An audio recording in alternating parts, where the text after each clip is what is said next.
علیکم ورحمۃ اللہ۔ آج ایک انتہائی دلچسپ موضوع کے ساتھ میں ایک مرتبہ پھر آپ سے مخاطب ہوں۔ یونان اور روم کی قدیم تہذیبیں مغربی دنیا کی ابتدائی اور مضبوط بنیادوں میں شمار کی جاتی ہے، جنہوں نے فلسفہ، جمہوریت، فنون، معاشرتی نظام اور قانون جیسے میدانوں میں بہت اہم معرکے سر کیے ہیں، اور ان میدانوں میں انہوں نے ایسی میراث چھوڑی ہے جو آج بھی جدید دنیا پر گہرے اثرات ڈالتی ہے۔ ان تہذیبوں کے اثرات جدید سیاست، تعلیمی نظام اور سائنسی طریقہ کار کے علاوہ آپ کو ثقافتی اقدار میں بھی نظر آتے ہیں، اور یہ اتنے مشہور لوگوں کی کہانیاں ہیں کہ ابھی جب میں آپ کو بتاؤں گا تو آپ کو مزہ آئے گا۔ ارسطو کے علاقے کی بات کر رہا ہوں اور افلاطون کے علاقے کی بات کر رہا ہوں، بہت سارے مشہور لوگوں کی بات آج میں آپ سے کروں گا۔ قدیم یونان خاص طور پر فلسفے کا مرکز تھا۔ یہاں پر سقراط نے جنم لیا تھا، انتہائی مشہور۔ افلاطون نے جنم لیا تھا، انتہائی مشہور۔ ارسطو جیسے بڑے فلسفی انہوں نے پیدا کیے جو اپنے علم، اخلاقیات، سیاست اور کئی اہم شعبوں کے وہ بانی سمجھے جاتے ہیں، اور جنہوں نے دنیا میں ایک انقلاب برپا کیا تھا۔ اب سقراط کو آپ اٹھا کر دیکھیں تو انتہائی دلچسپ ان کی زندگی ہے۔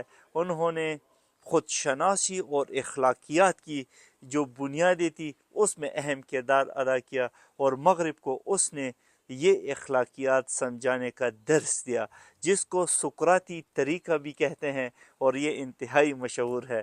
اس کے علاوہ ہم عام زندگی میں استعمال کرتے افلاطون تو نہیں ہے، تو افلاطون کے تصورات کی دنیا کا ایک خاص نظریہ وہ پیش کیا جاتا ہے، اور جمہوریہ میں بھی اس کی مثالیں ریاست کے اعتبار سے بھی بہت اہم ہیں۔ اب افلاطون نے کیا کمال کیا تھا، انہوں نے پہلی تعلیمی ادارہ قائم کیا تھا جو جدید تعلیمی نظام کی بنیاد سمجھا جاتا ہے، اور آج دنیا کی جتنی بھی یونیورسٹیز اور کالجز ہیں وہ اسی کی مرہون منت ہے، اور ہم ایک دوسرے کو بھی کہتے ہیں کہ تم افلاطون تو نہیں ہو۔ تو افلاطون نے یہ کمال کیا ہے کہ ساری دنیا کو علم کے زیور سے آراستہ کیا، اور مغرب میں اس کی جو تعلیم دوست پالیسیاں ہیں وہ اس نے شروع کی تھی۔ ارسطو نے سائنسی منطق کو ایجاد کیا تھا، اخلاقیات اور سیاست میں قابل قدر کام کیا تھا، اسی لیے آج بھی اس کا نام زندہ ہے، اور یہ تصور بھی اسی نے دیا تھا کہ سچائی کو تجربے اور مشاہدے سے حاصل کیا جا سکتا ہے، جو پوری دنیا میں اس کی ایک حکمت کے طور پر اس کو دیکھا جاتا ہے۔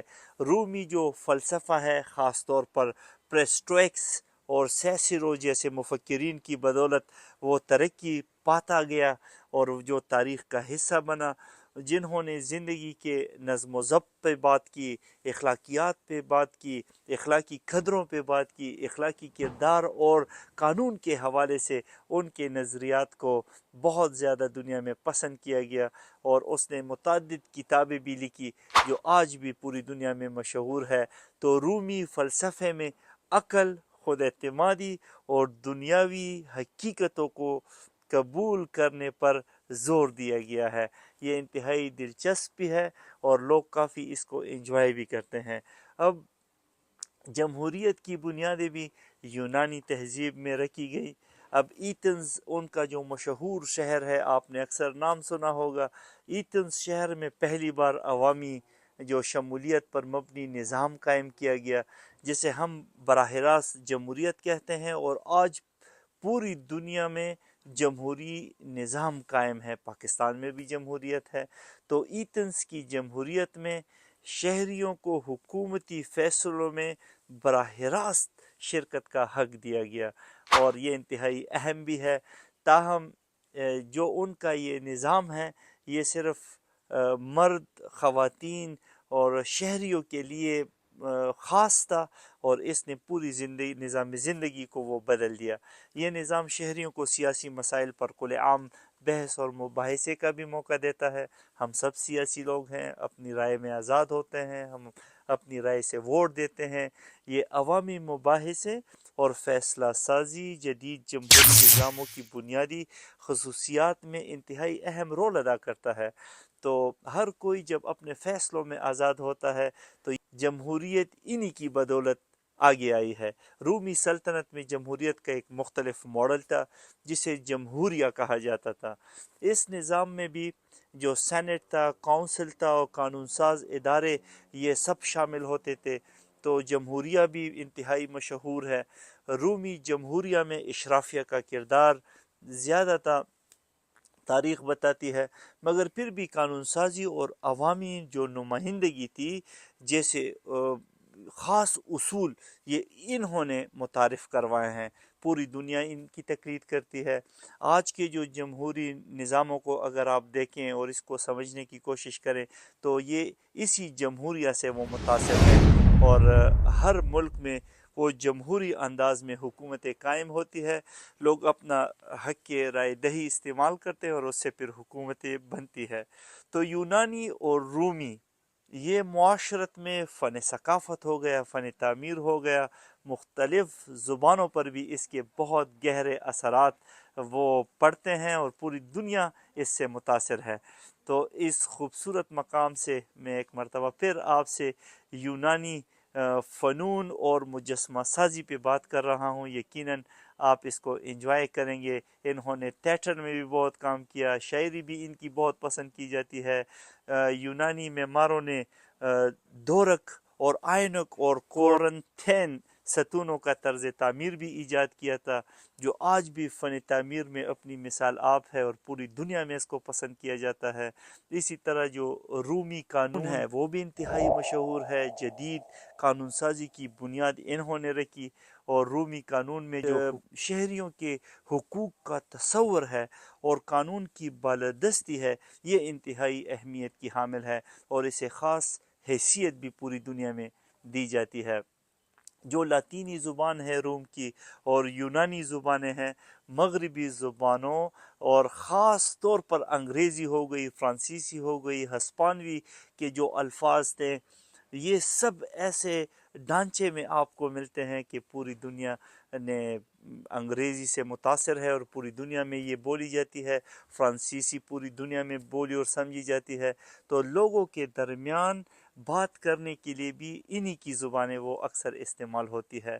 اب یونان اور روم کی تہذیبوں کے بھی بہت خاص اثرات پوری دنیا پہ پڑتے ہیں، اور وہ ہمیں نظر آتے ہیں ہماری زندگیوں میں۔ ان کی سائنس اینڈ ٹیکنالوجی میں خدمات ہو گئی، فلسفے میں ہو گئی، یہ بھی انتہائی مشہور ہے۔ سائنس اور فلسفے میں ارسطو کے مشاہداتی اور تجرباتی جو اصول ہے اس نے پوری سائنسی طریقہ کار کو متاثر کیا اور پوری دنیا میں انقلاب برپا کیا۔ تو یہ بھی انتہائی دلچسپ ہے۔ اب جمہوریت میں یونانی جمہوریت اور رومی جمہوریہ کے اصول، اس کو عوامی نمائندگی بھی بہت حاصل رہی، اور یہ آزادی اظہار رائے کا ذریعہ بھی بنی۔ قانون سازی کے جو ادارے تھے وہ بھی ان کی مرہون منت ہے۔ آج کے جمہوری نظاموں میں جتنے بھی یہ ادارے موجود ہیں یہ سب ان سے متاثر ہے، روم سے اور یونان سے متاثرہ یہ سارے اقدامات ہیں۔ قانونی نظام میں رومی قوانین کا اثر خاص طور پر نظر آتا ہے۔ آپ غور کریں، جیسے انصاف ہو گیا، اب سب کے لیے انصاف برابر ہونا چاہیے، سب کے لیے مساوات کا درس بھی یہ دیتا ہے۔